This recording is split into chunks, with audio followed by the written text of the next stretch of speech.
made that for the We Try we did for the new year already, which is up already for you, our patrons. And I sent it to Box, of course, and everybody.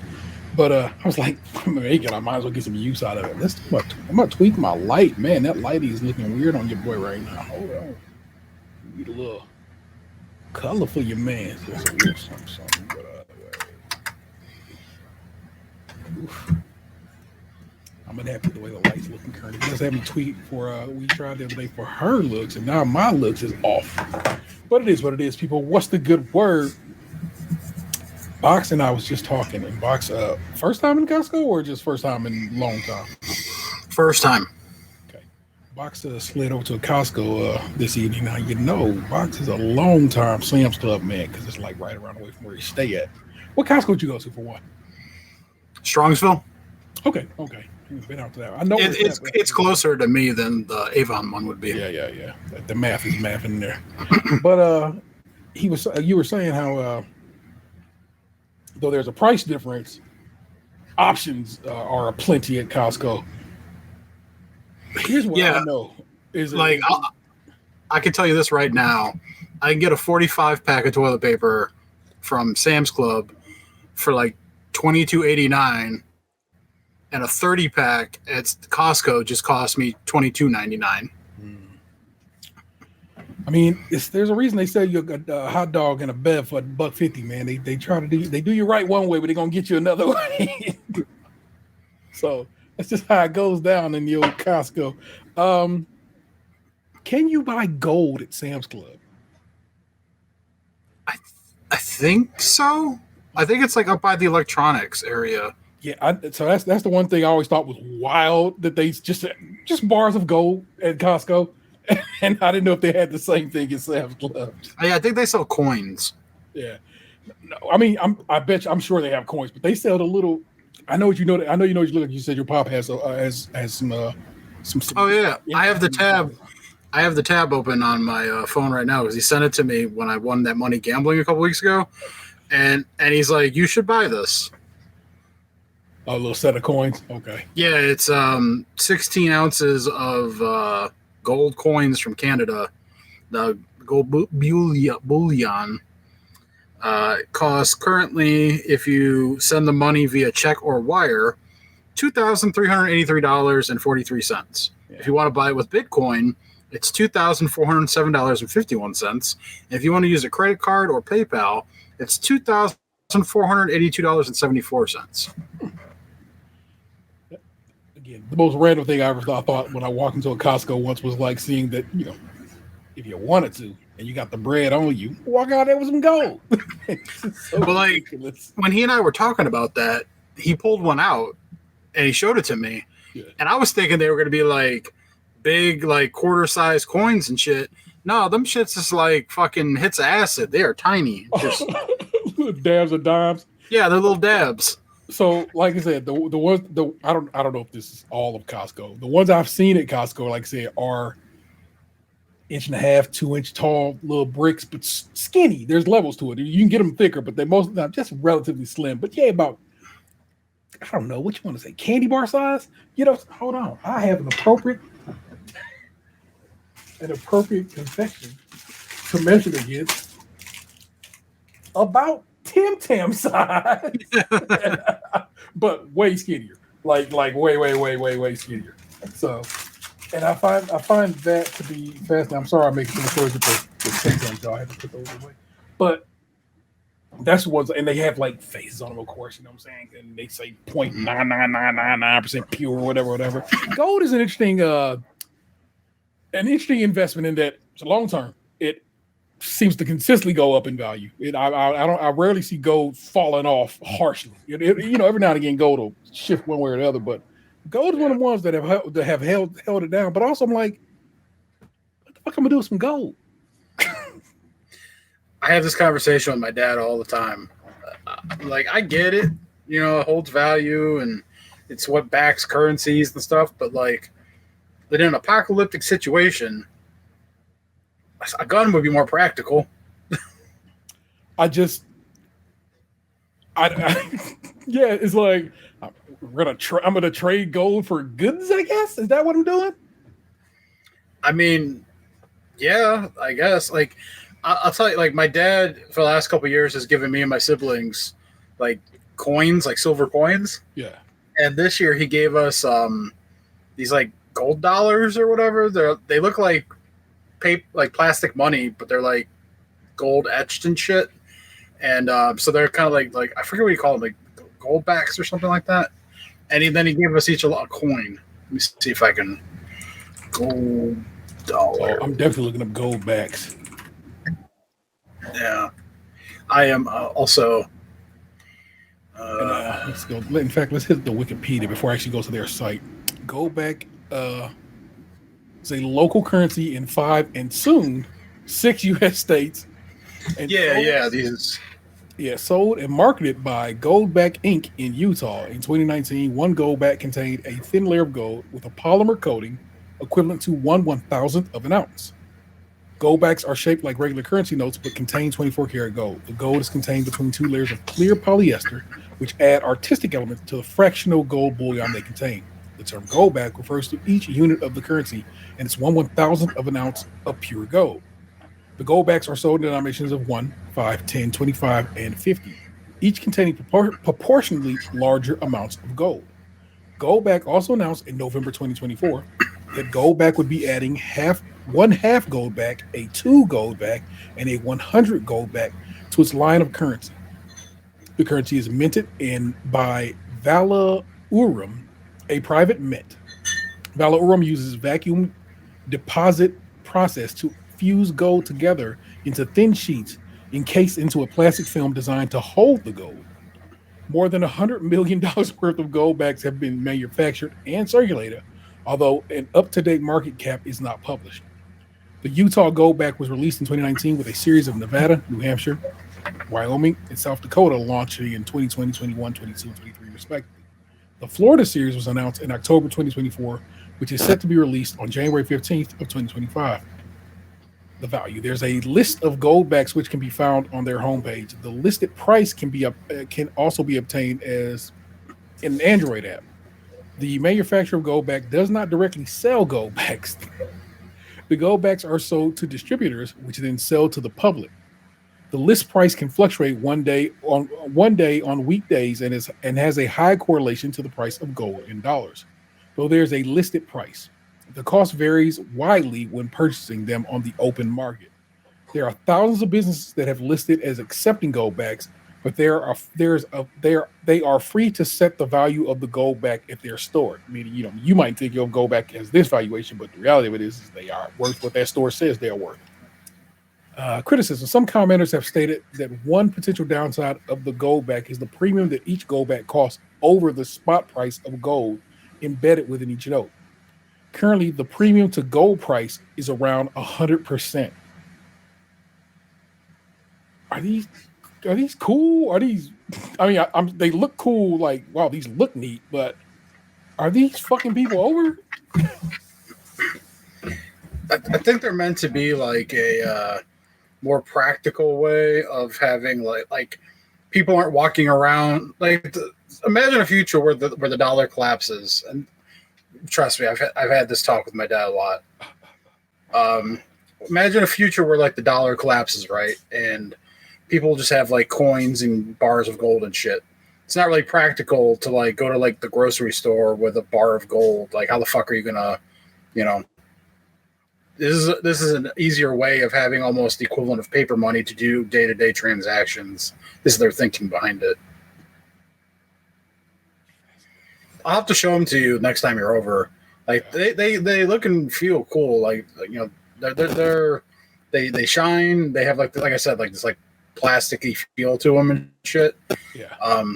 So he gave us like each one of me and my siblings got like 5 of the ones, 1 5 and 1 10 or something like that.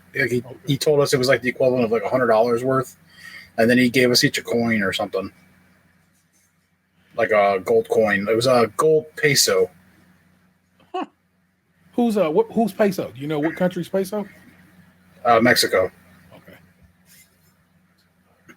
I'm showing the viewer, if you're watching this, you can see kind of what these things look like. 1,000. Troy ounce of Good Fair Gold circulation in New Hampshire. So can I only use that in New Hampshire? Well, yes, that's the thing. Is like people would have to be willing to accept it. Okay. It's like in Parks and Rec when Ron Swanson tried to buy the postcard with an American dollar, and he's like, "I'm sorry, we don't accept American currency, sir." Of course you do. It's the most wonderful piece of paper in the world. Accept it. Very sorry, sir. I was mostly trying to talk about Costco and Sam's stuff, but we really did go down a gold shoot. I don't know what you want to call it. Yeah. It's fascinating. It was a gold rush. No, but to get back to Costco, so I'm used to the way Sam's Club's laid out. So it's got a similar kind of feel when you first walk in, where it's like electronics and then a bunch of home good shit, like blenders, and I saw like massage guns, and there's the quintessential person standing there trying to sell you a cell phone plan for whatever company they work for. And then forgive me. Once in Sam's Club, once you get past that shit, it's like becomes like the home goods stuff where it's like paper towels and toilet paper and baking items like spices and paper plates, shit like that. Whereas in like Costco, it went from like the Tide and that kind of shit into like the produce, which in like Sam's Club, the produce and everything's on the complete other end of the store from the home goods-y stuff. So it kind of like starts the store in reverse to what I'm used to. And then like in Sam's Club, the meat and stuff is next to the produce. In Costco, it's the same thing here, where it's like you walk through the produce and then you're in the meat area. So yeah, it was kind of a similar thing in the beginning, and then it flipped. Now the only thing that was very similar was the fact that they had the quote unquote health food, like medicine, like ibuprofen, baby formula, vitamins, all that shit. That was kind of up near the front too, just like it is in Sam's Club. It's kind of in the same area. Okay. But yeah, like the canned tuna and mayonnaise and all that shit was like on the side where like in Sam's Club, it's kind of like the freezer section and like the produce. That's where that kind of was. So, it took a little bit just walking around. It was nice to get up and walk around somewhere new and see some things. But like, I definitely feel like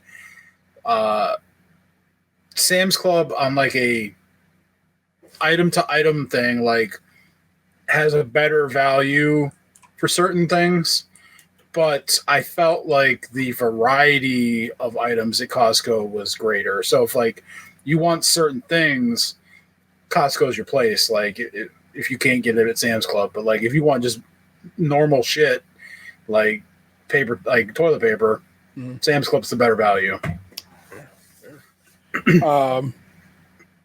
I hadn't been to Sam's Club in a very long time. The only one I ever went to is the one next to you. But we've been to Costco. We've been to Costco. We went to Costco in Kentucky together. We went to Costco's alcohol liquor center. Store. Yeah, but we didn't go in the actual Costco. Yeah. So in Ohio, and we've talked about this before, Ohio's liquor sales are only permitted in state of whatever. What is the word I want there? Approved, I guess, stores.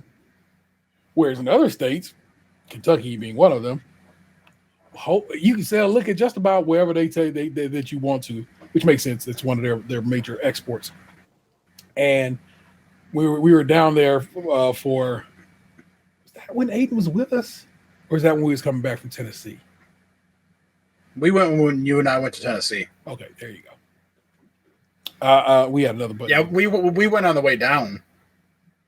Was going down? Or, okay, yeah. Yeah, it was going down. We had time to waste, basically. So we like, I had like a fucking gallon of wild turkey in my back seat for the whole ride. Yeah, because we stayed overnight in Kentucky because we had got by this time we had gotten grown and smart enough to know like don't try to drive straight through when you don't got to.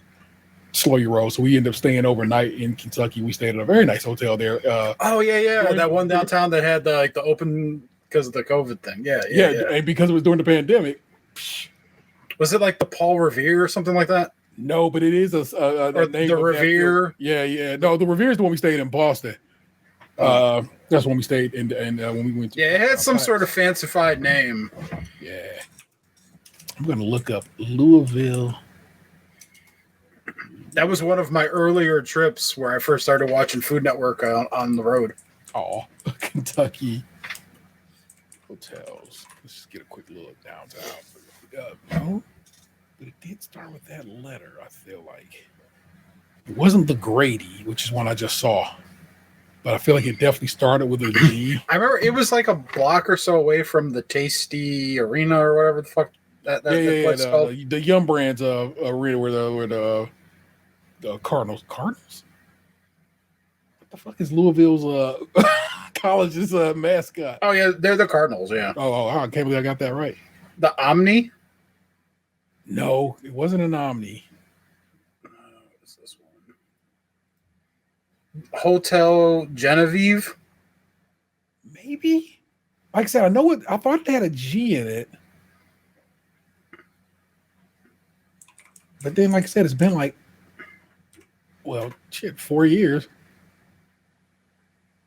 And who knows what, still exists.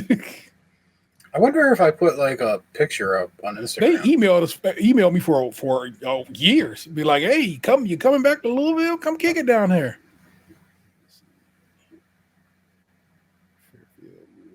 I'm sorry, y'all. This answer is going to make my brain itch until I get it scratched. So.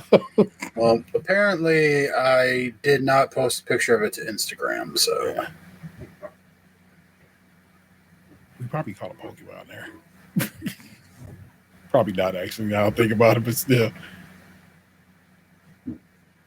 Well, anyway, it was a very nice hotel. They had a lovely little steakhouse in it we ate at. It was lovely. And it was straight up pandemic time. My aunt had passed away during that time, and Box was kind enough to drive me down. So, y'all, it's like long-term listeners know, but newbies, y'all may not know. And so we slid out and drove down to Tennessee, and that means we were in Kentucky. And at that time, Box was a connoisseur of liquor. And so we was like, what's everything got popping in this Costco? Man, let me tell you something. You ain't never seen something you've seen bulk size liquor. Just massive bottles of liquor. This was a wild thing to see in person. But hey. Was it the Galt House? That's exactly what it was. Thank you. I knew it started with a G. I could not figure it out for the life of me. Is the Galt House still a thing? Yeah. They're still there. Good. Gold House Hotel Trademark Collection by Wyndham. Oh, la-da-da. Louisville. KFC Yum Center. That was the name. Yes, I knew it was the Yum. Yeah. The Galt House in downtown. Like I said, during peak pandemic when nobody was staying in hotels, I promise you, I think we might have paid. Let's go just for pricing sake. Let's go look at a room at the Galt right now. Because we got a double queen situation. And if I go click on that right now. 180 includes taxes and fees. I'm almost positive. Queen bed. I'm almost positive I paid like $70 for that room. And it was like very nice. I want y'all to know, like, I'm not saying it was so plush, but it wasn't nothing to sneeze at either. I mean, like, I don't usually, like, when I travel, most of the time my hotel does not have a restaurant in it. Yeah. So several actually, like we just chose the one we went to. It had a couple of restaurants in it. Options, people. But then also it's like literally a bridge away from where we saw all kinds of crazy shit going down in the state of Indiana. Oh yeah, always talk about. It lists like the different things. Shit, I clicked because it says it's a 4-minute walk to the KFC Yum Center. Yeah, it's a 5-minute walk to the Kentucky International Convention Center, a 5-minute walk to Whiskey Row, an 11-minute drive to Lou Bowman Field, which I think is like the baseball field for like the minor league team that was there, which I think is across the street from Angels Envy. It is. Man, so imagine walking around downtown Louisville in the middle of high pandemic shit, just empty, and buildings boarded up, and some restaurants trying to be open. It's like, yeah, this is not gonna work. So, which is a sad thing to say. You know what I'm saying? Today they announced one of my favorite restaurants, Melt, is closing. It's going to close its last location, and C'est la vie. And I'll miss it. But to say I'll miss it, did I go to Melt in all of 2024? Not once. I did. Really? Oh, well. I went there because a friend was in from out of town. And when he lived here, you take people out of town. Well, he wanted to go there. Like, because when he was here in college, he liked going to Melt. And so it was like he had brought his girlfriend with him. So it was a place he wanted to show her. Yeah. And so I'll unfortunately have to break the news to him at some point that it no longer exists. Yeah, whenever we have out of town guests in, we would always take them to the Melt because it has a Clevelandness to it, but also like grilled cheese. You know what I'm saying, of multiple options. You cannot go wrong. You'll find something you like on that menu. And Alaska just has not held up. We'll always have the man versus food episode. There you go, people. That's what's up. Let's get on over to it. Let me pull up some my lyrics for the week. I've done these lyrics before, but there's a story attached to this, me doing these lyrics again. So put some respect on them, okay? You're falling down an endless tunnel of doom reality. Graphically, my killer bee family stings the galaxy. Insanity, titanium stomach devouring Guinness. My flesh is solid stone despite my outer appearance. Still disease kill viruses, planets, and racial creatures. Made them seed sprout tumors so bad, lost facial features. Waste your peoples left out in the rain. Fountains of pain, 80 shots to the mouth and the brain, shouting my name. Holocaust, black man whose veins lit up with thorns. Back smack you so hard all your seeds will be born to form. Swarm, dorm, sting birds, fling verbs like mean curves, strike three. Mice flee, I infected with green germs, ringworm. Cause I'm filthy and guilty, dastardly mastery. My felony melody has to be a bastard's masterpiece. Stop grafting me. Chump ass niggas, I am, you tempt me. I'll break it down simply. I'm horrifyingly empty, spitting darts on the tip of a glacier used for my hideout. Rock crushing German suplex while spines slide out. The side route. Forearm bash with 20 jabs on the ab, or your lab gets stabbed in bloody bath. While I'm sipping herbal teas, verbal bees, plant fertile seeds, bitches leave with broke backs, swollen palms, and purple knees. Circle thieves like vultures in deserts rest on a cactus. Got Oscar nominee MC stuck to my hatchet. Drastic, indescribable pain, I injure bars. While Bobby Stone razor CDs like ninja stars. Hello, welcome to it. It's episode 560 of Stage Krunchy and Milk. And we're the hallmark of prestige. I'm your host, Entertainer 713. Joined as always my best friend, Lunchbox 2099. I showed up today. I didn't show out though. You know, gotta stay humble. I showed up but didn't show out. The reason I sang that verse is it was announced that War Cloud, aka Holocaust, passed away Monday of this week. Didn't make it to the new year, man. And unfortunately, hate to say that, is he apparently died in police custody. So always a little, ACAB. But it just, it was an Open Mike Eagle, and I don't know if you know Open Mike Eagle, but rapper, comedian kind of guy, does all kinds of stuff. It's a good dude. You should probably check it out because he does interesting work, has interesting perspectives on music and stuff. Announced that on his Blue Sky that he had heard that he had passed, and I went and looked into it and like sure shit he had. And I'm like, damn man, it's my man Holocaust. That verse is one of my favorite verses in all of music. It's just hard and crazy and real rappy. And so I was like, well, I definitely got to spit those flows and my man at RIP, I'm saying, and respect due to his family, friends, and fans. Rest easy, baby. I'm sorry it went down like it did, man. But you know the deal, man. It's the show. I have no intention of doing any news today because I'm just not in a newsy place. So I mean, I guess I could jump in the boxing segment, but instead, I have a box right here next to me. Nick Ju said she found a store of, I believe, Japanese stuff, but let's just say Asian in case I'm wrong.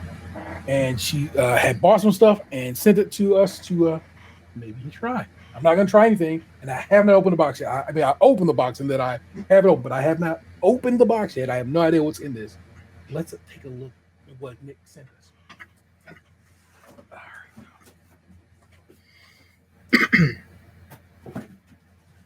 Everything looks like it made it safe, Nick. So dope.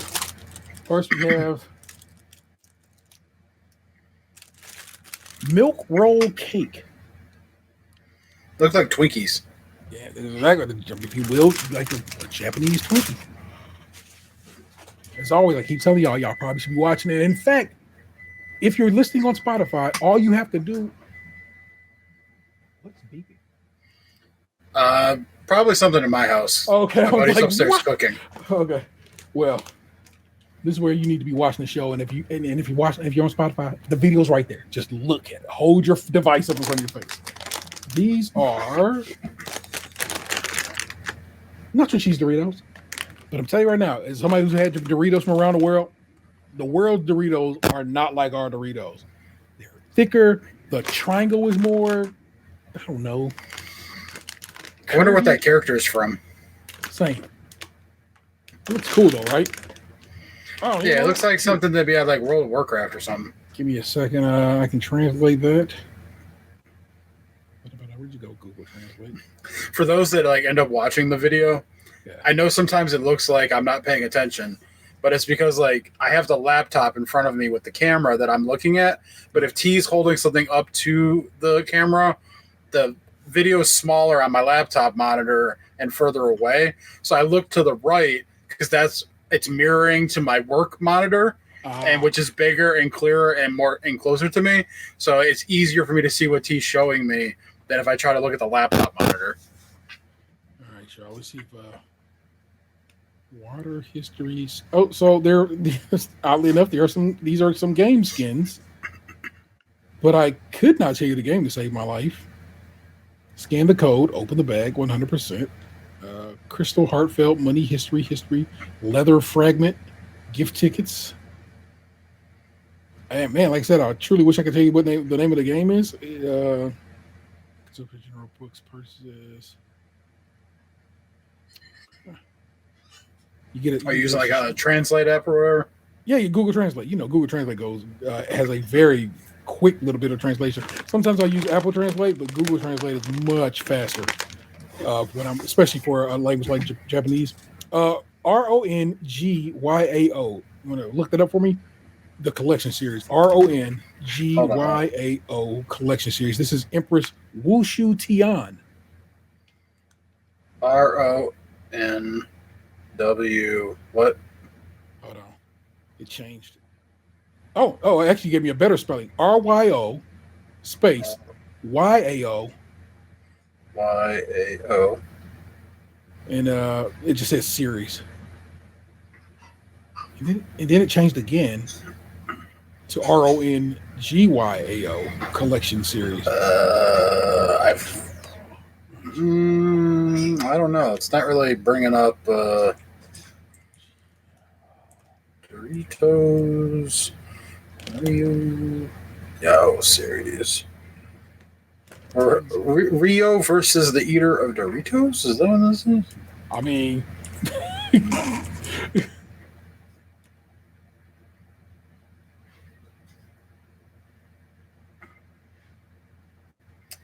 I'm trying to find it, but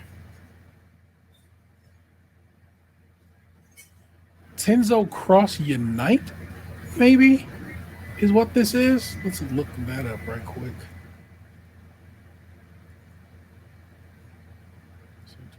Tenzo Cross Unite.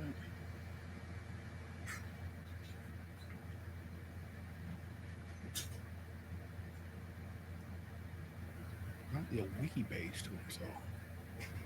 What did it say her name was? Sorry, now I gotta know. Far Away Heaven. Empress Wushu Tian. Let's look up Wushu Tian.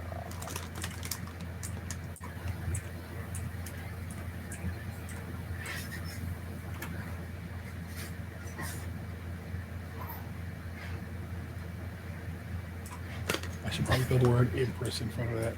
Empress Wushu.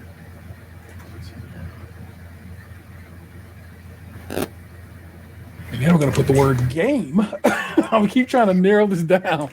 yeah, it is not narrowing, y'all. Oh, here we go. Nah, that's not what she looks like, but game. Here, now put Doritos.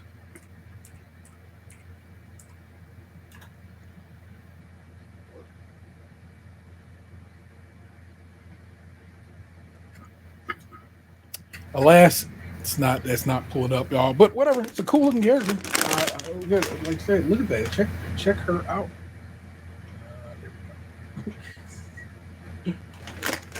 We only got 2 things in this bag before we got pulled asunder. That's because the brain is like, I need to know. Wow. Okay. Roasted garlic oyster flavored Lay's. That holds. Now see what we've had experience eating Asian Lay's, and the problem is them bitches taste a little too real and sometimes make your tummy feel a little off.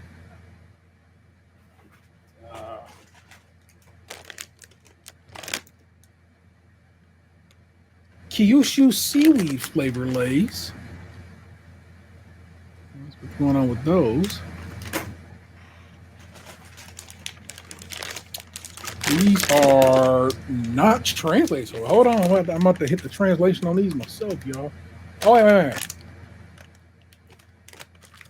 It says yam crisp on the back of the bag, but come on, box. Does that look like a yam to you? That looks like a tomato. Thank you. Let's hit that with the translation. Give me a second. Pop. Chinese herb slices, rice field eggplant is what that says. Again, thin and brittle. Oh, bro, I love doing these translations. It is so fun. Of course, that just says Lay's.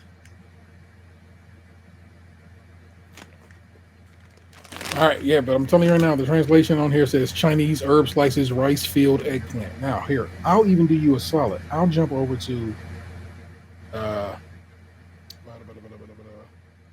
Apple Translate to see if anything's going on. No. Japanese. Camera. All right, here we go.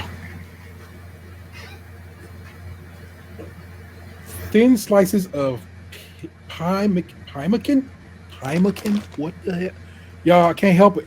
This is what it is to be me. Pimlican. I get a little ADHD on y'all. I got to have answers.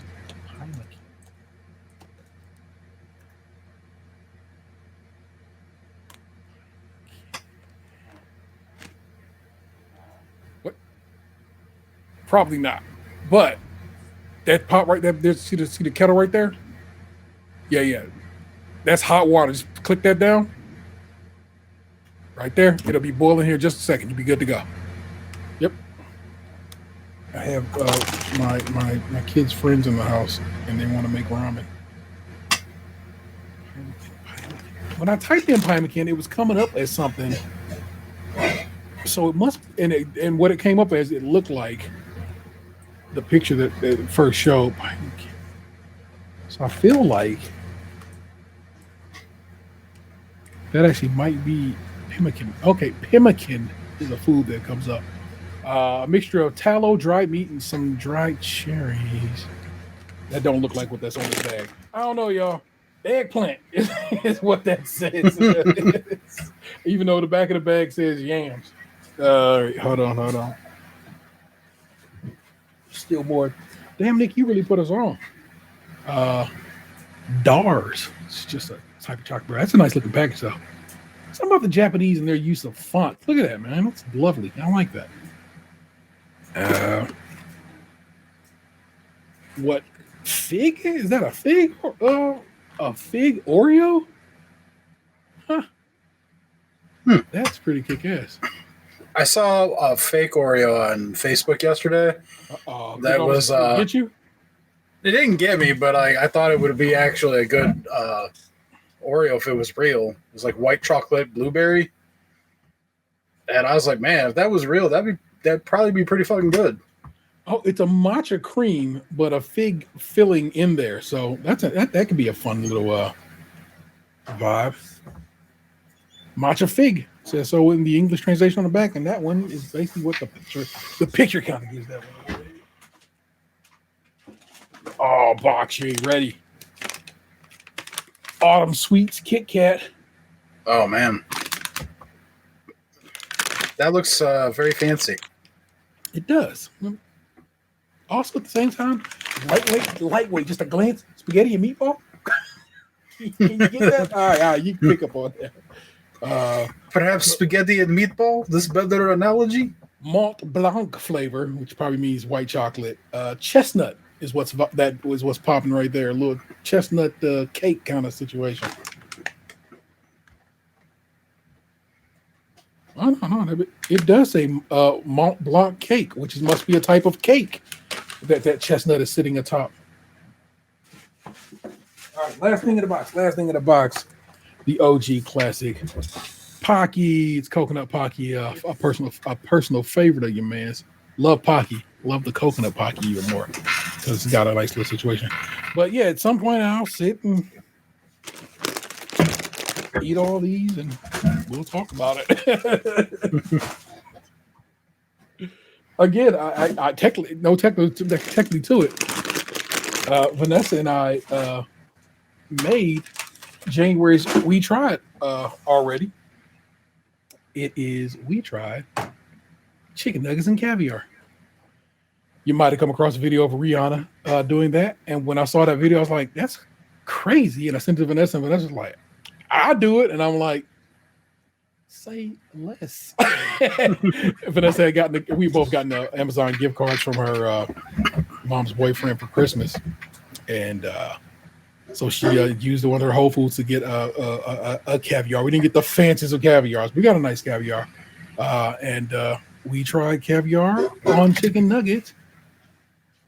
Box, it's absolutely fire. You know I'm touchy about what I eat. I'm a little bit hesitant to eat certain things, but I was like, we're going to do this. Going to do it for entertainment purposes. Delicious. Absolutely delicious. Fresh nugs. We went to McDonald's, got some fresh nugs. So, you know what I'm saying? Hooked it up. Creme fraiche, which is basically fancy sour cream, I want you to know. And the creme fraiche, as it turns out, wasn't even in Rihanna's video. For whatever reason, we just had mentally made that happen in our minds that we needed it. And so we tried it just straight nugs and caviar. Great. Tried it on a Bellini, which is technically just a little pancake. Not joking, silver dollar pancake. Imagine a silver dollar pancake, put caviar on it and creme fraiche. Boom. Fine. But a nug, creme fraiche, caviar, fire. Absolute fire. If you're a patron, you should check that video out. And if you're, Box, I sent you the video. You can watch whenever you want to. So that is what's crackulating over there. Anything else I need to share with y'all? I don't know. Y'all can hear the water in my background again. I'm sorry, people. I got people in my house, and I'm a father. Sorry, it goes down. I feel like that's about all y'all need to be hemmed up on. But I guess, again, thank you, Nick Jew, for sending all that. Patrons, again, you have your We Try. I gave you a brand New Year's We Try. So we hooked that for you so you can get that, enjoy that. And, well, I guess I can talk about it. Christmas was great. We hadn't recorded since the week before Christmas. So, and it was a delight. I ended up having 3 Christmases, which is far too many Christmases. We started here at my house, lovely, hanging out, opening things, and so forth. In fact, here I actually had this already pulled, so I could share the screen with y'all so y'all can see. I got this for Christmas because I've been such a good boy, and in fact, I built it the other day.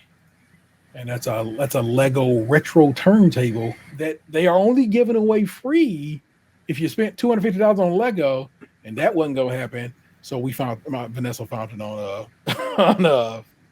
eBay and got it for me. Let's see if they're selling it yet, because like I said, it does have. I don't know. See how that price is checked out, because you can't get it. Because Lego is like, no, we're giving that away as a premium, which is dope. But it also means it's basically valued about $30, and I think Vanessa ended up having to pay $50 for it. So that's about the eBay markup that you expect for that kind of thing, especially for Lego. Lego's value is like gold's value; it maintains. It really does. So that's what's popping with that. I got a pair of Transformers Converse that got for me, and she personalized them so it just says my name on the back of them in Cybertronian. Pretty dope. So that is what when I of course I got a gift card from Vanessa's mom's boyfriend, and I used that to buy Beyonce's Cowboy Carter on vinyl. I didn't have it on vinyl yet, and Amazon was selling it at a price I was willing to pay, and like I said, I had a gift card, so boom, that into it. So hook that up, and that is basically what Santa brought around here. But like I said, started Christmas here at our house. Lovely. Went to Vanessa's sister's house for Christmas with her father. So it's basically a breakfast kind of vibe. Her father was on one and kept saying horribly, let's walk. I'll walk through all of it. Racist? Check. Transphobic? Check. The R word, which I hadn't heard anybody say out loud in forever, check. And I'm just like, the racist stuff, the room took care of. Like it got real quiet, and he was like, "Okay, we will not play that joke." I'm like, "No, you won't." The R word one, I'm like, "Bro, we saying that in 2024?" And he's like, oh, "I'm from the '90s, I can say it." Cause he had a theme for his gifts this year. He was giving his children gifts they would have gotten from him in the 90s. And he thought that was good enough for him to say that word. And I was like, okay, buddy. So otherwise, I'm fine. I really like Vanessa's sisters, and I like their spouses, and her niece and nephew are at this point, my niece and nephew, everybody's great. Her dad just be on one sometimes. Sometimes it's not always like that. He just he gets where I want to be the center of attention, and I'll get that attention, bad or good. You feel me? And it's like, don't you want good attention? Don't you? He does not. He'll take whatever he can get, and that's sad for a man of his age. But 'tis what it is. And then, thank the maker, we had a gap. I was like, I'm going home. I'm changing clothes. And we'll go to your mom's. So Vanessa came home, took a nap. Did I play Indiana Jones? I don't know what I did. I think I just chilled. I think I just sat down and chilled out. I think I might have edited because we had an episode that had to go up the next day after Christmas. And I think that's exactly what I did. I think I sat and edited that episode. And then we went to her mom's house, vibey, because it's like her grandparents, who I love. And then her aunt and uncle were there already. Her mom's there, and despite us going late because we had talked about it with her sisters, like, I ain't going over there till like 5:30. We still beat everybody there because of course we did. So similar thing happened to me on Christmas. Yeah, and at that point, Xander, Lee, and Xander's lady split off from us because they had to go to their great aunt's house, their mom's aunt's house for Christmas over there. So my kids ended up with 4 Christmases. So I can't really complain about the 3 I had to work through. And so it was just me and Ness initially, and then like I said at the end, we took the Lee back with us home. But yeah, it was just. It was a lot. It was a lot, y'all, and sometimes it's too much. It's why I kind of like to say. It's why I end up keeping Thanksgiving to myself because I cannot deal with that much stuff popping off. So, here I told you I would hook this up for you here in the new year, which is exactly what I did in those 30 minutes. I told you, give me 30 minutes. Was me fixing this intro. It's time for a little. It's like the Wonder Years where like you got me like playing in the front yard by a white picket fence, and then like me looking lovingly into like my crush's eyes as I kiss for the first time, and then all of a sudden I'm getting on a boat to war. And then, I thought it would involve books in some way, story time, but damn. Yeah, I mean, I guess reading Rainbow works too.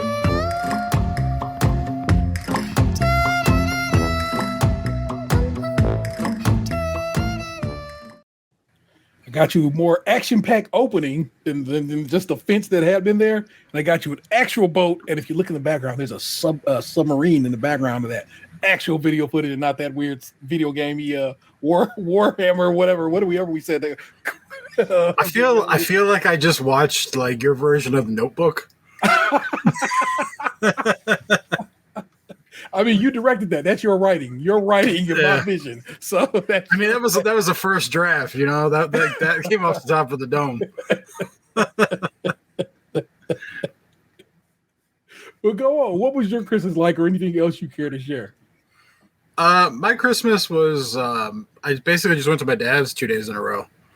Like I haven't even heard from my mom in weeks. I assumed they did something somewhere, but I wasn't there. So I texted her a picture of one of the kittens a couple weeks ago, and she never said nothing back. So I was like, all right, well, cool. So I went to my dad's on Christmas Eve, and we had dinner, and I took over the cookies that I got when I was out with you and Anthony. And we played like some. My stepmom basically almost like combined bingo with beer pong. So we played like a Christmas game.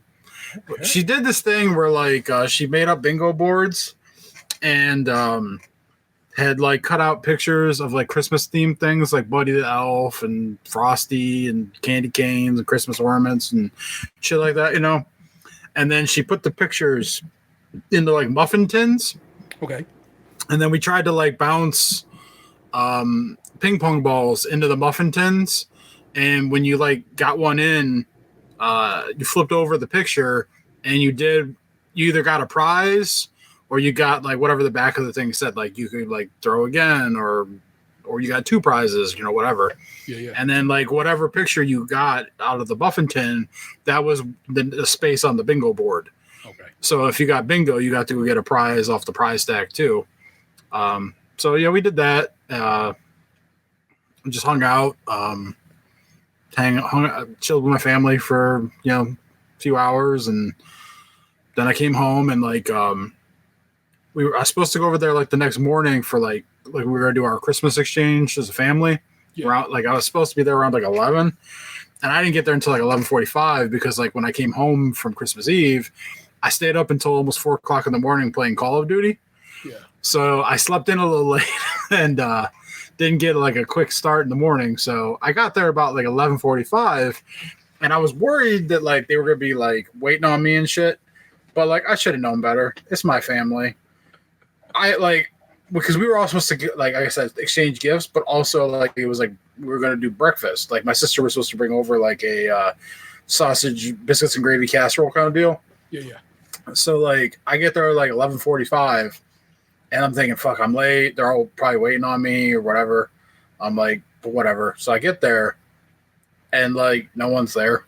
It's just like my dad and my brother, like my stepmom's not even home. And I'm like, what the fuck? I'm like, y'all told me this was starting like at 11 at like, and maybe even by 10. And I'm like, it's almost noon and no one's here. Yeah. So then it's like, I guess like my sister was having something was going on with my sister and her fiance. And there was, I don't know, my stepmom had to go mediate or something. And my other sister, you know, had a headache. So she wasn't sure if she was going to come. And I was just like, man, this is like Christmas. So like we can't keep the chaos together for one day, but they managed to all pull it together. My sisters all showed up and we ate breakfast at about 2 o'clock in the afternoon. So, I mean, it was not good for someone who was hungry and their tirzepatide shot had worn off and, you know, but I snacked on a couple Christmas cookies in the meantime. So I got through it. I cannot believe that your sister would call her mama to come mediate a problem with her man. That's wild. Oh, dude, my younger sister is quick to call. I was there last night getting my tirzepatide shot.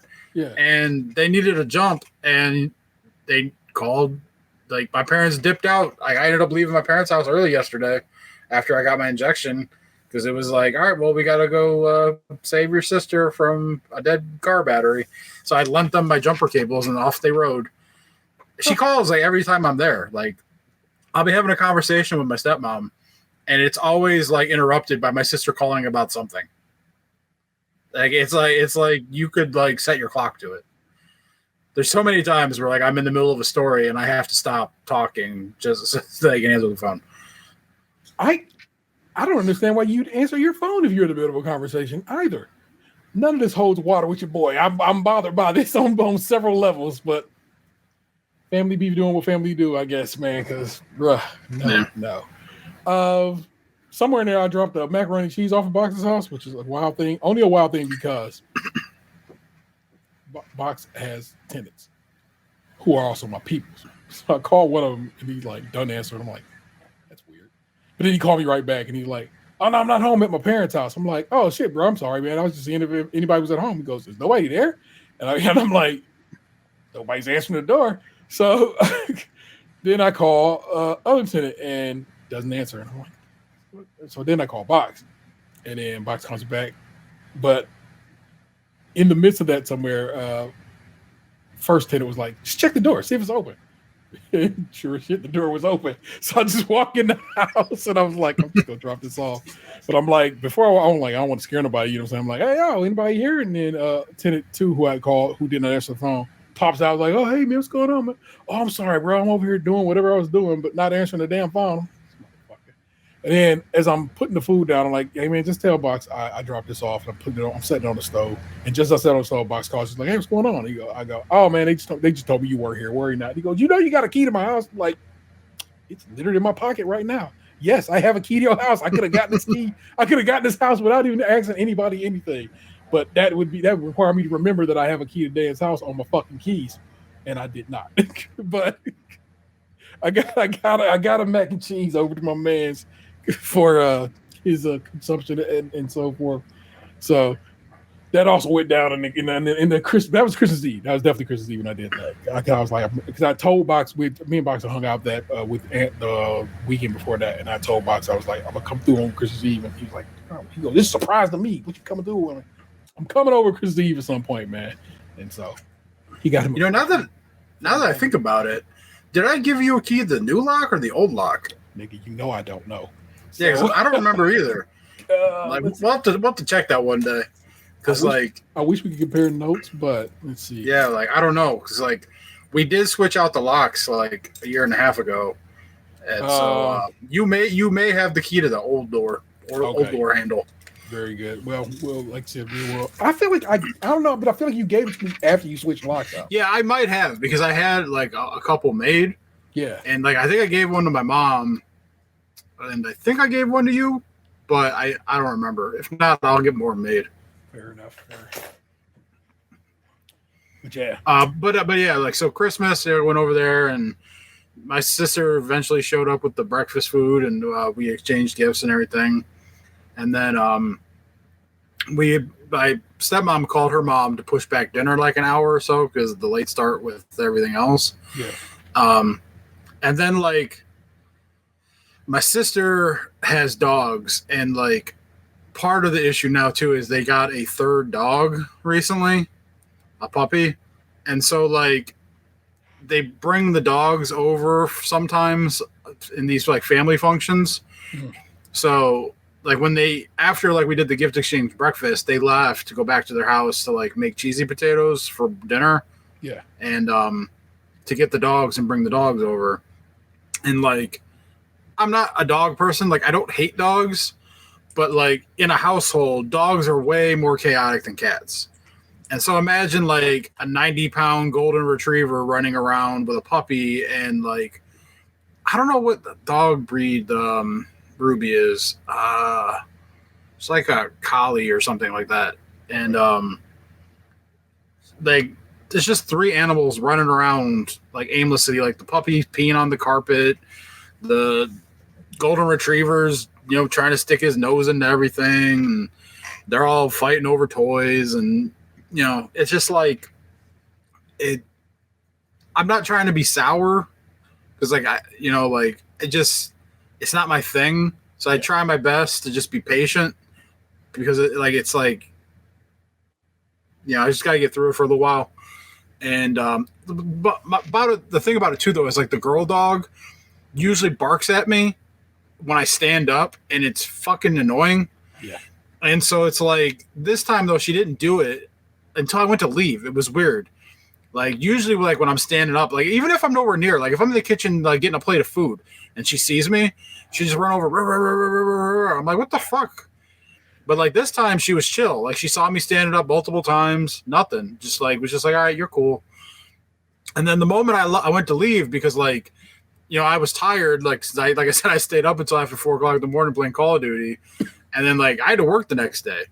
Like, you know, the rest of my family was like off or like, you know, they're retired or whatever. Like I had to get up for work the next morning. So I dipped out while they were still opening gifts with my step grandmother. Like, I didn't have time to wait around to see her watch her open up everything. So I got my tirzepatide shot, grabbed some to-go food, and I hit the dusty trail. Yeah, about 9 p.m. I hit the dusty trail. So, you know, all in all, it was a nice couple days, but like it's just tough when like you have to like I had to work on Christmas Eve, so it was like I got off work and then you know went over there, and then the next day you're there for Christmas, but then like the next day you're back to work again. So it's like it comes and goes so quick that you have a hard time getting to really like sink it all in and enjoy it because it's like the hustle and bustle. It's a momentary blink, and then you're right back to your normal day to day. I almost think I want to take it off this year. You know, just like yeah, like my friends are always like, it's like the week before Christmas, and they're like, I'm off till the New Year's, and I'm just like, how the fuck do you get to December and still one have all this vacation time, and two work for places that let you just take like 2 weeks off in a row like that? Some of these places just closed down for those 2 weeks. Yeah, my future brother-in-law. He didn't get paid for Thursday or Friday because the company was just closed, but like they didn't get PTO.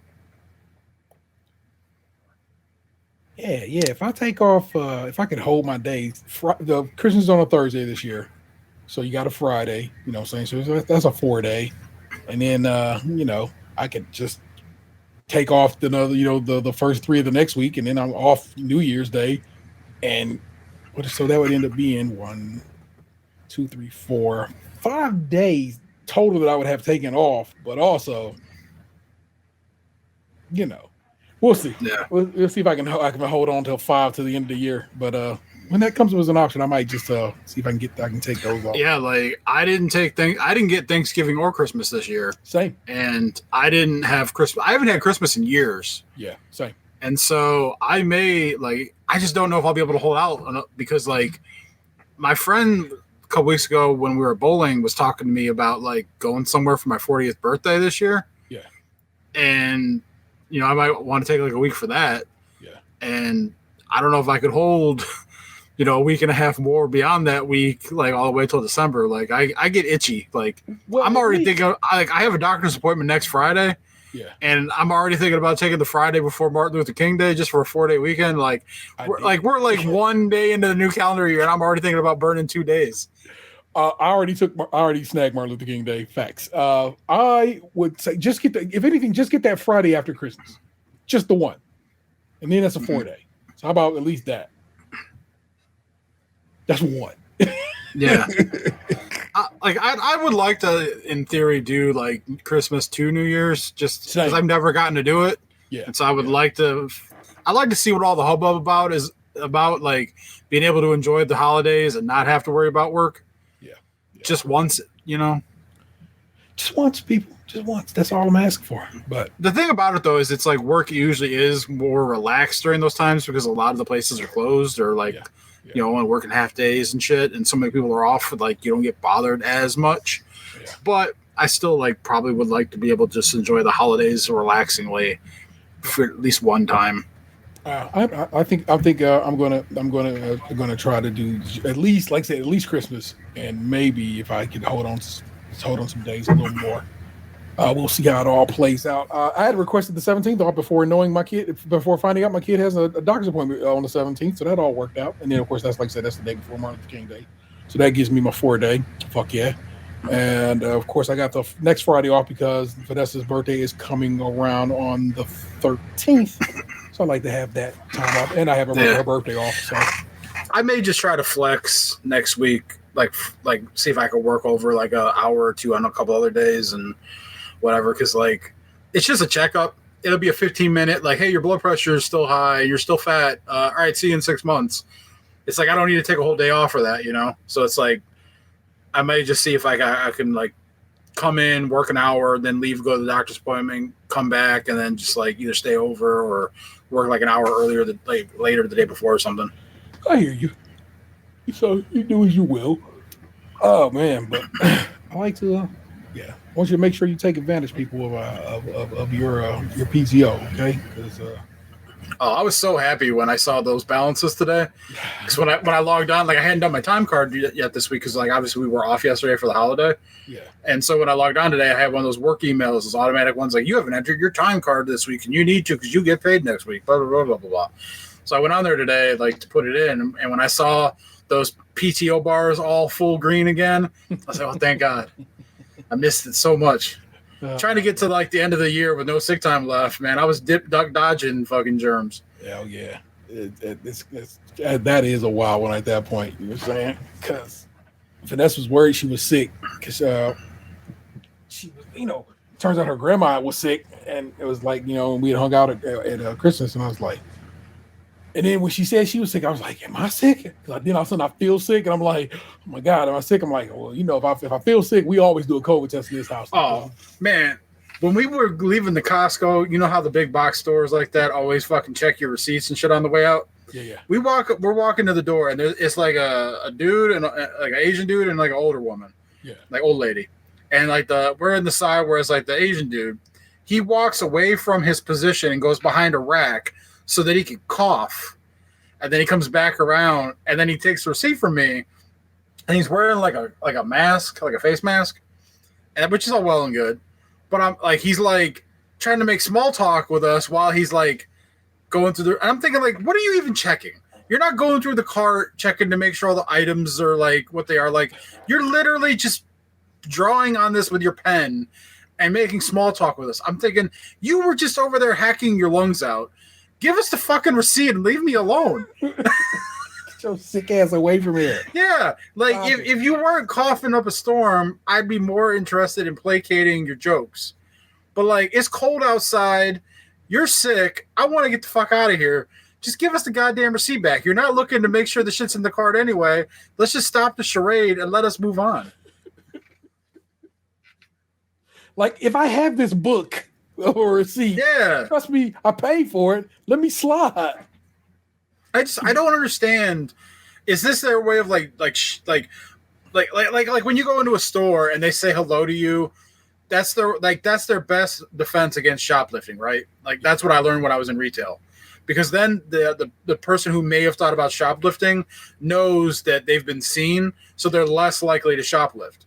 So is this like people are less likely to try and sneak items through the checkout if they think that you're going to check the receipt at the door on the way out? Because there's so many times that I walk through there, and unless I only have like 8 things in the fucking cart, those people are not going through and sifting through $400 worth of merchandise to make sure every piece of item was scanned into the goddamn checkout line. For sure. And actually, I think they're probably there just because there's probably a loss prevention situation going on that they definitely probably got a heads up. Like this one right here. Stop them for a little bit. I want you to hold them right there for a little bit, chop it up with them because we are coming and we want to collect their ass. So it's probably more for that, but everybody else gets just a little friendly conversation and sent on their merry way. But yeah, don't steal a bar of gold from Costco. You might get ran up. Yeah, and it's like Costco's got the membership card scanner when you walk in. Yeah, but like Sam's Club just got a person standing there that makes you flash the card. They don't even look at the card. I can flash them like a library card, and they're like, "All right, you're good." Yeah, it's right here. Like Magic Man. That's wild. That's crazy, man. I'm glad you had a reasonable Christmas. I find your family weird, but I find my family weird in its own way too. Not family weird. It's just dogs and calling your mama when you get into a fight with your partner. That just leads to y'all not being partners that long. That's a problem waiting to happen in your long-term relationship. It wasn't a fight. It was. They didn't even tell. She wouldn't even tell us the actual like materials per se. Mm-hmm. They were just arguing about something. She put it that it's something all couples argue about, but it was just like they're mid-20s people. Like my sister literally just graduated college. Yeah. And it's like, they've taken. This is the thing about the dog that we don't all get. Is like you literally just graduated college, and I know I guess I'm kind of shit talking my sister right now, which I probably shouldn't do. But I'm not saying we're shit talking. It's an explanation of the situation to me. Yeah, thank you, and I thank you for it.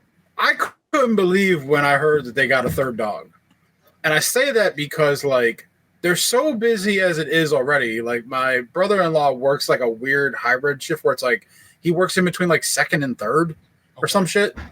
So, and then like my sister just graduated college and she's looking for like full-time employment in her career field of physical therapy. So it's like, you guys already aren't going to be home for the 2 dogs that you have most of the time. And now you're going to take on a third dog. So now you have another animal that's like going to be alone a lot of the time. Yeah. In addition to now you have increased costs of having to feed and house this thing. And so it's like, this just doesn't seem like a wise decision. Like, I get it. You like dogs and shit, but like, you got 2. You have 2 already. Why? Like, yeah, you don't need a third. Like, I get it. It was a good deal. It was a purebred puppy at a good price. But like, sometimes you just got to pass on a deal, even if it is a good deal. Not but all hey, good deals is good. It's not my house. It's not my relationship. There you go. It's not my finances.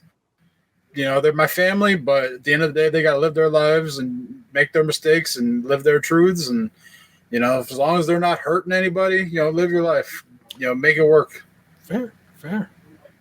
Man, it's wild out here, people. Let's see. Told you about Christmas, told you about whatever. You're relatively caught up on my existence at this point, people. You need no extra. We outside. We doing the damn thing. You know what it is, bro. How long you been doing this? Man, an hour already. That's impressive. It didn't feel like we did an hour already. But let me hit y'all with a little bit of this.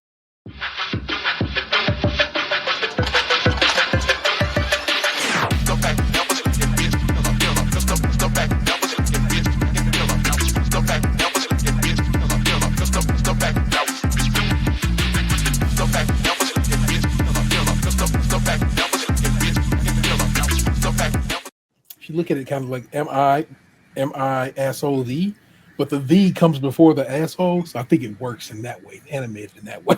It explains itself. But each week we head down to the mean streets of Reddit. I pull several of these M of the assholes. We decide which ones are most worth us discussing, and then we do that. It's fun. It's a good time. I love it. I got 3 pulled this week, Box. Let's see what 2 out of these 3 speak to you the loudest. It's a dog one. Here's one that's like it's like I knew. Am I the asshole for getting my dog fixed without my wife's permission? Am I the asshole for telling my mom there's a reason my sister stopped talking to her? It's a fire with Jesus. And this was I think we're probably going to be doing this because it's a holiday. Once we probably end up having to knock this one out. Am I the asshole for ignoring my family after they excluded me from Christmas again? I may probably have to do that one on the dog one, right?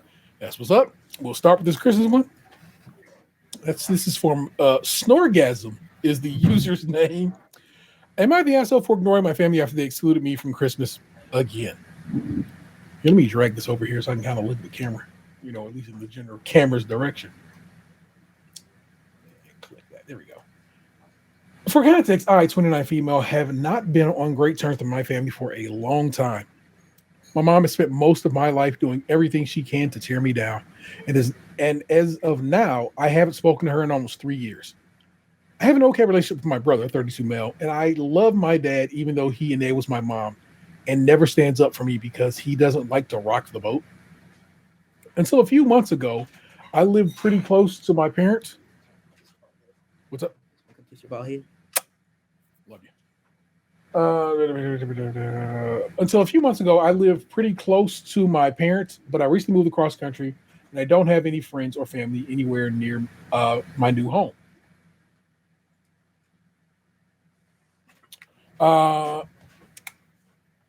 I love holidays and celebrations, but no one else in my family does. When I was younger, they used to make fun of me or get frustrated when I would try to be festive around Christmas. And eventually, I stopped trying. For the past decade, my family hasn't done anything for any holiday, and I have been okay with that. However, my brother, who lives in a different state, got divorced a couple of years ago, and his ex took their house. So my parents bought a duplex in his town so that he could live on one side with my 4-year-old niece, and they could live part time on the other. Oh, that's kind of dope. They bought a duplex for him and his ex. That's crazy. They still have their house in my hometown that they live in most of the year. Huh.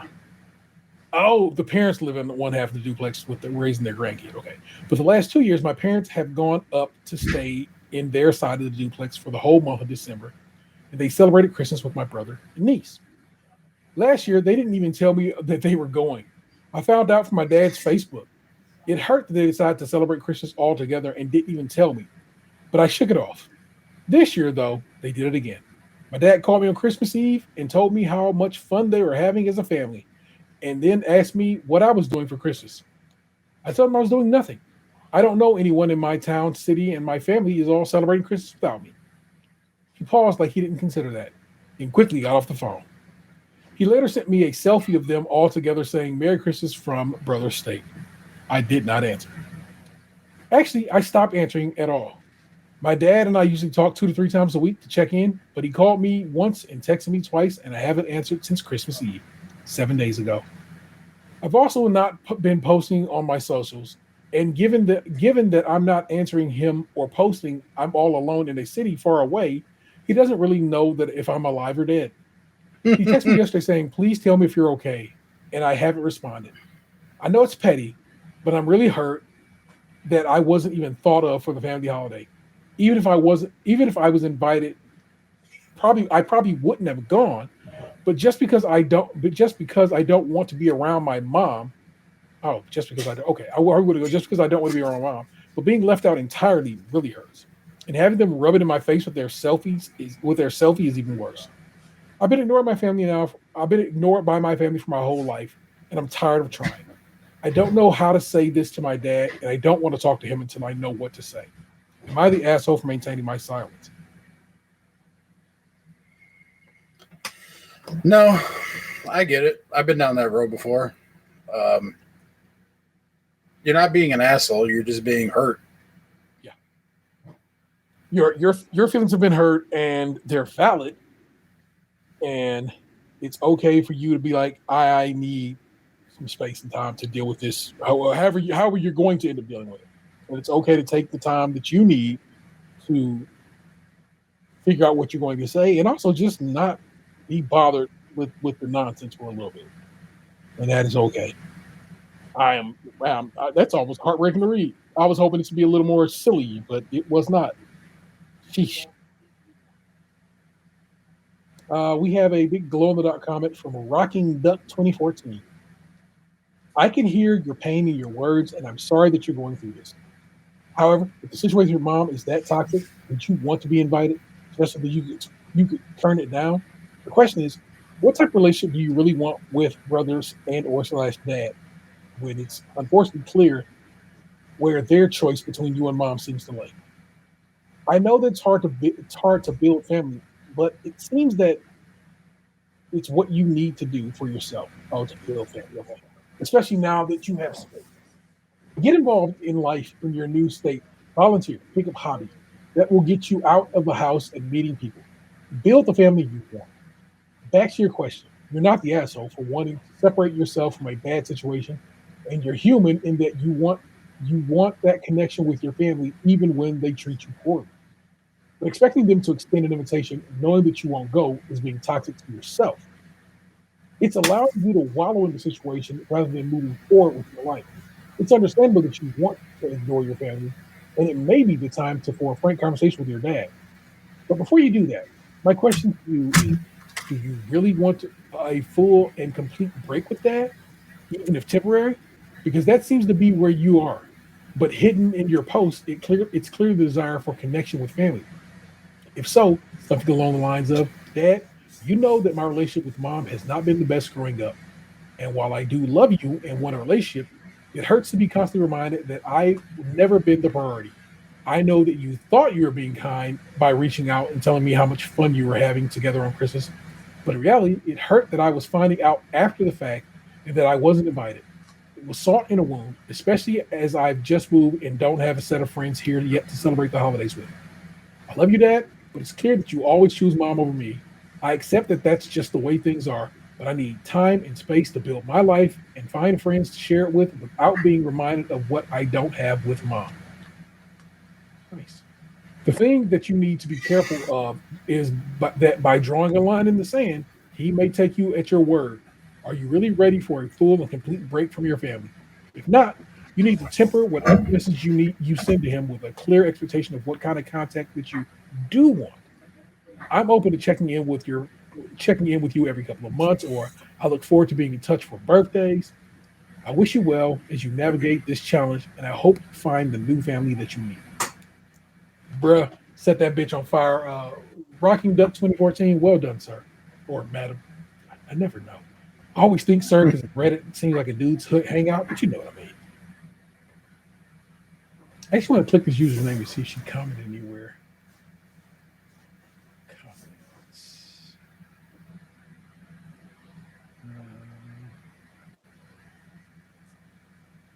Let's see. Depends on how your boyfriend feels about it. You say you should probably ask him. I don't know what even that's even about. That's something else. Am I the asshole for singing to my boyfriend? Is what? Oh, she was responding to somebody else's am I the asshole. But did she answer any of hers? She did not. So there you go. Man, what an asshole. Man, that's crazy. Let's do the other one. Am I the asshole for getting my dog fixed without my wife's permission? Taking just that information. No. Same. I already feel like if you did that, it's for a reason. Yeah, that's what I signed up for. But that dog's probably trying to hump your leg, or you're sick of it or something.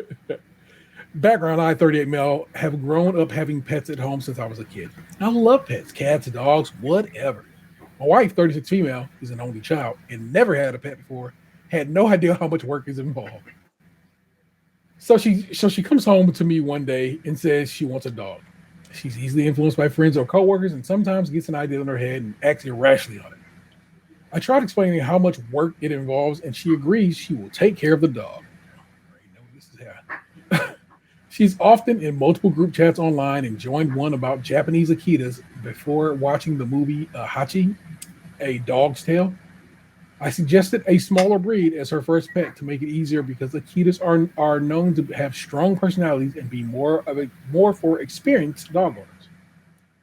I work construction and have long hours between March to December. Then I have a couple of months off. We get the dog in December as a puppy. We take him to dog parks and he socializes well. Then COVID hits and he grows full size with little interaction with other dogs. When I walk he constantly pulls toward other dogs. And when he gets close, if he feels even a little challenged, he turns aggressive. To the point when I walk him, I let other dog owners know he is not dog friendly. Across the street, when seeing other dogs, etc. My wife never walks him because he is a large breed dog and she can't handle if he pulls. I've taken him to obedience training and he walks great aside from when he sees another dog. I talked to her about getting him fixed to reduce the testosterone, etc. She refused because she wanted to try breeding him. We waited until he was almost 2 years old. We tried breeding, which was a lot of extra work on my part. She basically just met up with the people, and I had the female dog dropped in my lap for a week to look after as well as our own dog. The breeding didn't go well, and the female dog didn't make it. Like, what did the dog die? That's what that sounds like, right? Did he like eat that dog? I don't know what happened there, y'all. We let the other family keep the two puppies that made it. Oh, wow. The dog did die. Man, okay. I revisit the idea of having our dog fixed. She refuses because she wants to breed him again. At this point, I love my dog, but I didn't want the extra work involved in breeding. So I had him fixed. She's upset because I didn't listen to her. I explained how I have basically been taking care of him by myself. She always has an excuse to not walk him, etc. It's been a couple of months now, and she's still upset about it. I walk him, and he doesn't pull toward other dogs. And when he gets close, he is not aggressive and just smells them. Am I the asshole who fixed him after attempting to breed him like she wanted? No, because it's your dog and not hers. Nobody, despite her trying to say it is. It's kind of like Debo and the bicycle. Like it'll be like it's both of ours. Just keep it in your house. No, it's your dog, and you wisely got that dog fixed to get its aggression down, and it seemingly has worked. You're good. Your wife being weird about it is your wife being weird. If she was taking care of that dog better, or at all for the matter, I guess she could have a little say. But she's not. Yeah. Does she want a pet or a fucking breeding business? Yeah, it's actually just gross to me, and I don't like that. That a dog died and you're hoeing out your dog. Like, man, I get it. It's nature and people do that shit, but like, it feels weird to me that you go get a pet and you're like, we go hoe him out. Yeah, so that's not get in there, Scruffy. Get you some. Like, sir, I'm good. I'm all right. And then you got to watch over like the female dog for the client. Like, what kind of shit is that? Now you're running a fucking dog Airbnb. I was gonna do a dog brothel, but I like yours. Yours seems a little cleaner. Dog brothel's nice. Fair enough. I'll write it down. But yeah, man, uncool that your wife got you on the stroll, got you and this dog on the stroll, and it's kind of and it definitely is nonsense. Let's check out some of the responses. Not the asshole. If it's never ever a mistake or wrong to alter a dog to prevent breeding. Take her to an animal shelter. Show her the Akitas and Huskies and Pitties lined up waiting for euthanasia. Show her how overcrowded the shelters are. Don't make big plans about it. Just find one near you and pop in. No warning. Showing her the consequence of dogs that are bred indiscriminately. And Akitas are defensive guard dogs. They're mean and aggressive even when they're sterilized and require constant vigilance and attention. They were bred to fight and defend. They do not play well with others, sadly. They require an experienced dog handler always. I never knew that. I like the notion of a Shiba Inu, but I don't also ever want another dog again for right now. I say that ever, but that ever could go away sooner than later. Who knows? I saw so 2024 was everybody and their mama's pets passing away. It was like every week somebody posted like, oh, my dog died, my cat died, my fish died, whatever. It was crazy. But one that touched me in particular was Max Scoville, who's a producer over at IGN, and I've been following his work forever, had a dog, Peppers, a little Pomeranian. Peppers was just so cool, and Peppers was everywhere in such a part of Max's life. And because I have this parasocial relationship with Max, I love Peppers too. And then one day, Max posted a story that their back door, or the pet door, I guess was was whatever. And their neighbor's dog came in their house and attacked and killed Peppers. And I'm like, you got me all the way fucked up. I was so sad. Just died. The notion of Peppers that died, sad. But Peppers being mauled to death, worse. In his own home, yeah. Yeah. But on Christmas, Max's wife, Jen, got a new Pom. They named him Truffle. And it was a surprise to Max. So she's filming when Max walks in the house, and there's a box. This is like the day after Christmas, I think, is when they got it or whatever, when Jen got it. And so they walk in the house, and with them there, they have like a toddler. And Max is like, as it hits him, and he basically falls to the floor in tears. And then he gets the dog. It's like, who's this? And they, what I'm saying, Jen tells him it's Truffle and so forth and so on. It's just it's like both. It lifts your spirits a little bit that happiness can exist as somebody who lost their pet, recently. But also, it's like, God damn, it hits you in your fucking your chops. And he's like, oh, That's that pain and that mixed with that happiness. I'm saying you are, as a person who just recently, you know what I'm saying, step back in the pet ownership game. I don't like owner as a word either about when it comes to pets. I don't like pet parent either because that don't feel right. But you know what I mean. How did it feel to be back at that after this long time? Does it feel? Oh, they don't fuck with me. You told me that.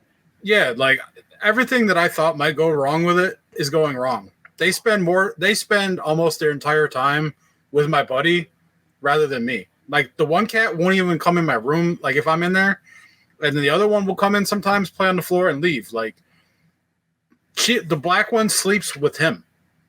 She don't fuck with me at all. I told her today, I'm like, keep fucking around, I'm gonna send your ass back to Cleveland. Like I might as well not even have gotten them for companionship because they don't fuck like the Tortie likes me, but like not enough to like lay with me or nothing. She'll come over, she'll let me pet her, she'll play with the lazy light, she likes her toys and shit. She'll talk to me like if she's in the cat tree, she'll let me pet her and shit. The Tortie is cool, but like she still hangs out in that room. And then the black one, yeah, she don't want anything to do with me. It's gonna be a rude awakening for her the day that he moves out and she's still here. Yeah, that was not what I was. Well, I knew you were saying they didn't fuck with you. I was hoping that at least you were like full of. No, to them, I might as well not. Like the Tortie is fine with me, but to the black one, I might as well not even exist. You got a cat racist?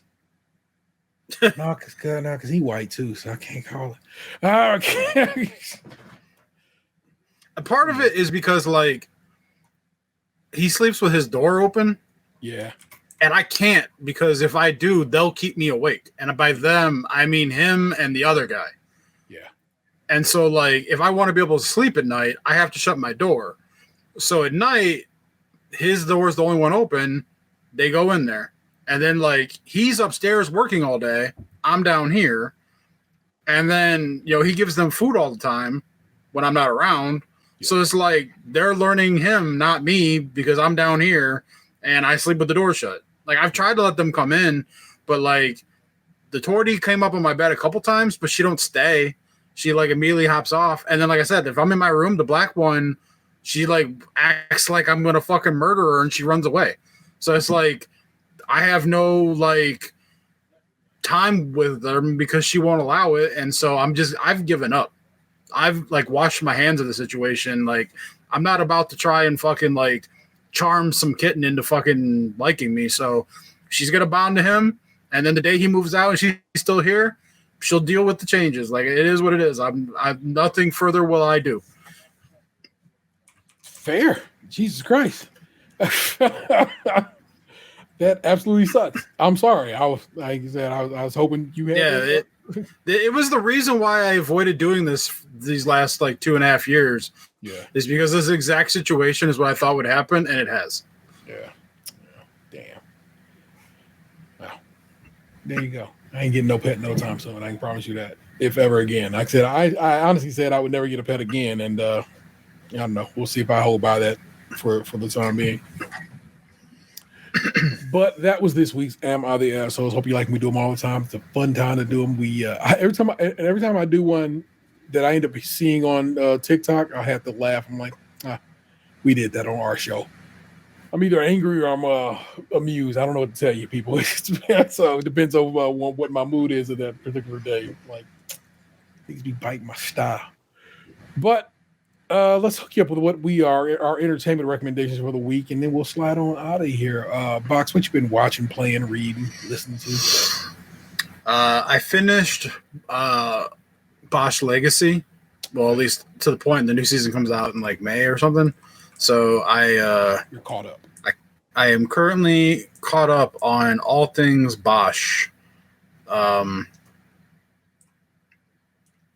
think that's all I really watched because you know that was a lot of episodes.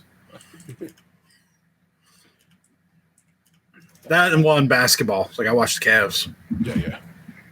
I actually was on that Scream East we discussed when I was watching the. Oh man, my other one that became my main. Yeah. Went down the other day. The dude, whoever ran it, put up like a they took the page down and said they were like taking a break and they didn't know if they were coming back. Ah, damn. I was like, damn, you had so much better quality and like your shit didn't drop out like Stream East does. Stream East does. The Laker game actually played pretty smooth, but the game I watched before that was very hiccupy. So you are correct. That is a service that needs a stronger internet backbone. It's probably just some dude's house in a fiber connection. So I get that why it wouldn't be running proper. You said you back in these Call of Duty streets. What about Marvel Rivals? You still on that? I have not played Marvel Rivals because with all my friends off for Christmas, they were all playing Call of Duty all the time. And so, and Call of Duty had double XP for weapons and leveling. Through, I think it ended today. Okay. It was like basically from Christmas to New Year's. Yeah. So I was working through, leveling up guns and unlocking camos and prestiging up. Like I went up 2 prestige levels in the last week.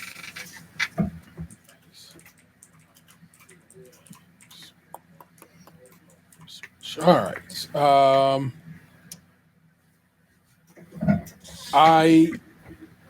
Since we've been gone, I watched the finale of Shrinking, season 2.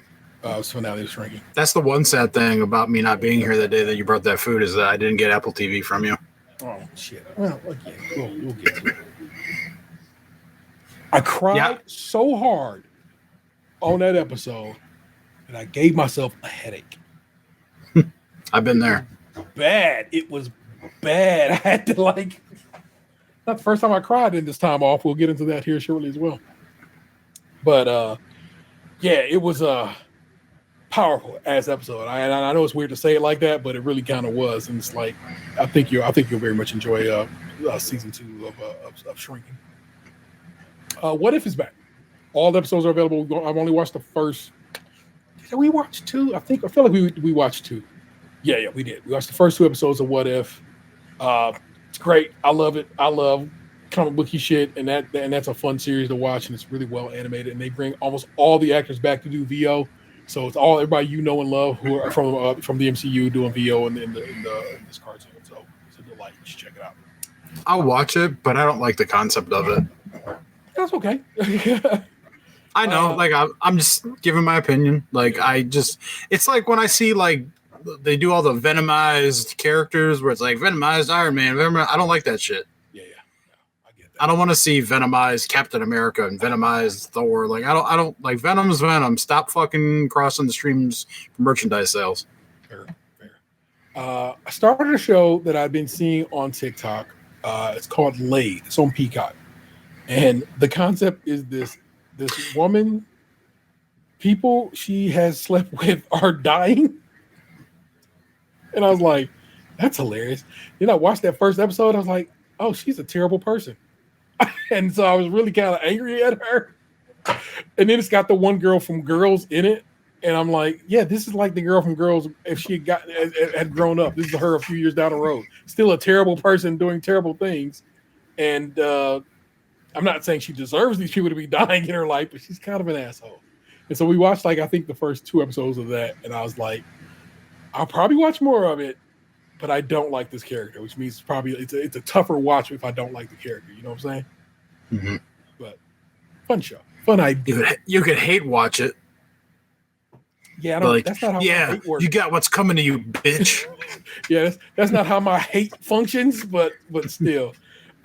Ipswich Town is my Premier League team that I support. I support them because they're awful. When they won their, I think, their first game of the season, and it was deep in the season, I was like, that's going to be my team, Ipswich Town. Well, Ipswich Town, out of nowhere, beat Chelsea 2-0 the other day. Like crazy. But they did. It's because they've got you backing them now. And so now, mighty Ipswich Town is a whopping 3, 6, and 10. The 10 draws. 6 draws. They do it. I know. Yeah. I thought the same thing. No. The draws are important enough that they actually put them in the middle. And so 3 wins, 6 draws, 10 L's. The game against Chelsea was their first win at home in the Premier League in over 20 years. Damn. I wonder how much Chelsea got paid to take a dive. Not even that, Chelsea needed to win because top of the table gets promoted. But now, Chelsea taking that L to lowly Ipswich means quite possibly Chelsea won't be doing anything. I guess I don't know if they will get promoted. I don't know if that's actually how that functions, but still, whatever it is, Chelsea was supposed to win that game and they did not, and that was hilarious to me. You can watch some, not all, but a lot of Premier League games are on the cock as well. So if you're getting down to get now, I've been checking out these bowl games, or at least been watching highlights of these bowl games, and I find it hilarious that we are down to one Southern team left, and that is Texas.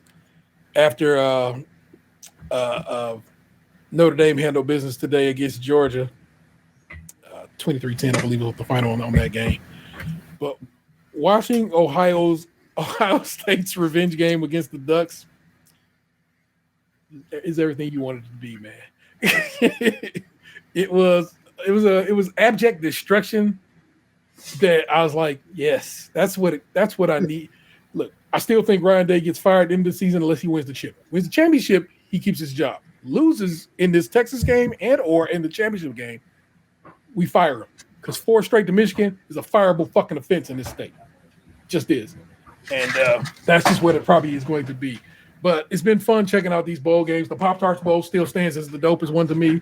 And they got a new trophy. It's an actual toaster. I love that. Somebody took an L the other day. Michigan beat Alabama. And I don't fuck with Michigan, but I hate Alabama. So we celebrate that. Fuck Alabama. And as a state, as a crew, everything about it. My homeboy live in Alabama, and I love him. But fuck everything in Alabama, straight up. Sorry, Mama. I know you don't like me cursing, but I had to say that. And Mama. The last thing I want to tell you about, I want to talk about it so much that I think I might invite Nick on when the physical release drops, so we can sit and have a good chop it up about it. And that is Wicked. Finally got in queue early enough to buy tickets so I could sit where I like to sit in a theater and see Wicked. We went to Phoenix Theater at Great Northern Mall in the Dolby Atmos heated seats of theater 10. If you don't know now, you do. Seats 8 and 9, those are my seats. That's where you want to be at, square in the middle. Perfect. It's right. It's right. It's great. It's where you want to be at. Okay, trust your boy on that. 8 and 9 row D. Okay, and box is so good. So good. I don't know how you feel about musicals. You're a Disney guy. You kind of fuck with musicals, right? I like High School Musical, which I saw the Minnesota Vikings did the High School Musical dance as a celebration the other day. Yeah. We're all in this together. Bruh, I loved Wicked. Let me get to the last song of Wicked is Defying Gravity. And by the end of Defying Gravity, tears again. Told you I was gonna cry twice in this episode. Tears again. So much so, I've been playing Defying Gravity. It will, as much as I've been playing it, it's probably gonna end up on my Spotify next year. My Spotify most played list. It's gorgeous. Cynthia Erivo and a little bit of Ariana Grande, but mostly Cynthia Erivo is who's singing that song.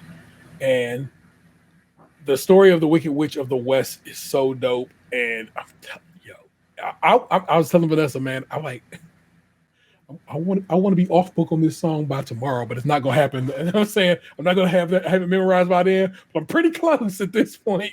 I was watching YouTube videos of people breaking down why it's so great and how it's so great and so forth. Bruh,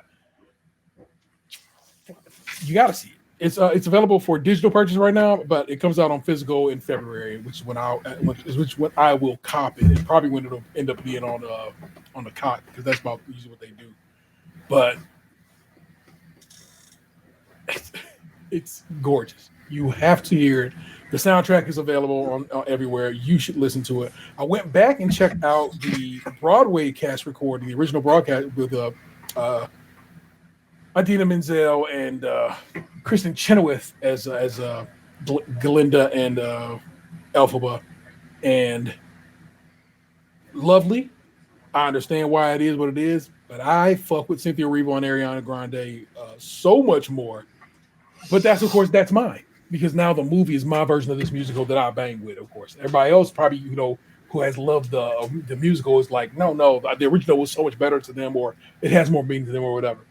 But I'm the movie guy. I'm the one who picked up with this on the movie, and it's a part one. But Vanessa sent me a message today that said part two comes out this year, just at the end of this year, and I'm like, oh, that's fantastic. I thought I was going to have to wait a couple of years, but no. Apparently, they had been back at it already, and so it is principal filming has already concluded, and so it's just effects stuff and so forth.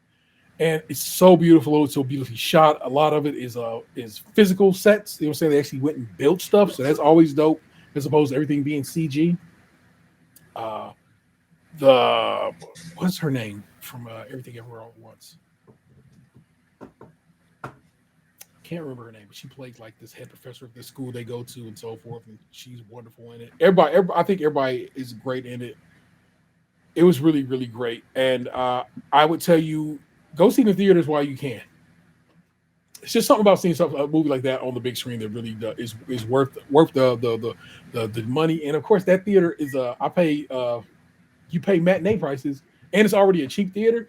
It's like $16, 2 tickets. So it's like I didn't even come. That's why I almost bought it this week because it came out on, like I said, on digital this week. $30. They want $30 fucking dollars for you to buy it. $20 to rent it. It's more than I spent at the theater with popcorn and Twizzlers, y'all. So, I just tell you, I'm like I said, I'll buy it when it comes out on 4K here in February. I'm very excited for it, and I will probably buy the fanciest version I can find of it, because now this stands as probably what is, I'm not gonna say it is now a new, but it is like a new favorite. You know what I'm saying? It's something I really, really enjoy. Like I said, the soundtrack is you can listen to it if nothing else. Pop that up and give Defying Gravity Cynthia. They say it's by Cynthia Erivo because she mostly does most of the singing in it. Listen, because it's real good. But of course, I'm still on that Kendrick. Just about every day, I get some GNX of some sort in my system because it's a really good album. So that's what I've been watching, listening to, and I'm still playing, and I'm having a good time with Indiana Jones and the Great Circle. I'm in Egypt, digging around there, trying to find stuff. So a good time to be had in that regard. But that's the deal, y'all. Please rate, review, subscribe, and share the show wherever possible. If you have ever thought, hey, I like those guys, and they probably need help keeping the lights and the brights on, well, that's true. And if you want to support us, we have a Patreon. Remember, at the $5 tier, get extra content each month and early access to new shows. And in fact, they got, like I said, January 1st of this year, I gave them a brand new We Tried, where I told you what we tried, and it's a fun video. You could be getting down with the Get Down if you were so inclined. There's merch over at tpublic.com/user/Stagecrunchy Milk, all one word. Crunchy, of course, being spelled with K. You know what it is. Feel free to give us a call, 216-264-6311. That's 216-264-6311. We certainly need to hear from you, and hear from you, I believe we did on the comments of this very show. Let me over on Spotify. Let me jump over there right quick.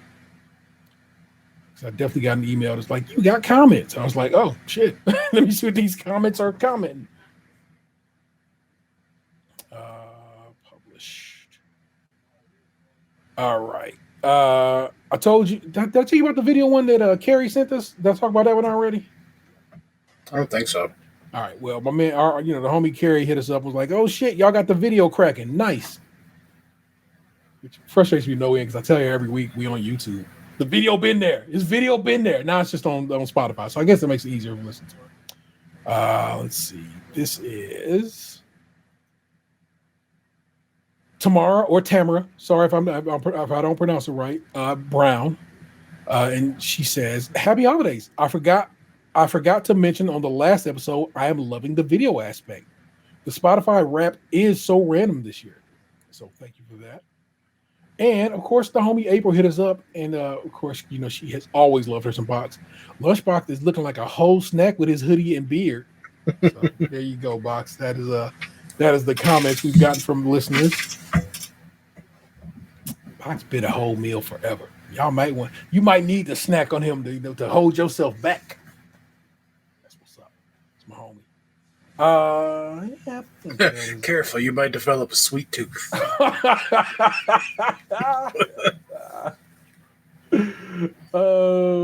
Yeah, that's everything. Like I said, we have phone number 216-264-6311. That's 216-264-6311. Feel free to hit us up. That's what's popping. Our missing man is the 216's own Tatum. We got to hang out with him a couple weeks back. Him and the fresh baby, and it was lovely to see him because it's been fucking forever. So, still had that new baby smell. Hell yeah, it did. So we got to hang out with that baby, and he was just all vibes, just chill. I love a chill baby, y'all. Love babies, but a baby that's just like, I'm down. That's right. I love even more. I'm over here like, what am I saying? I'm leaving the show is what I'm doing. That is, of course, I'm telling you right now, the 216's own Lunchbox 2099. You spell it capital T, capital H, capital E. If you didn't know, now you do, okay? The Ohio State. I'm the Internet Table 713. Don't make me push into traffic. We'll do it again next time, y'all. Peace. What happened to your ass? It used to be beautiful.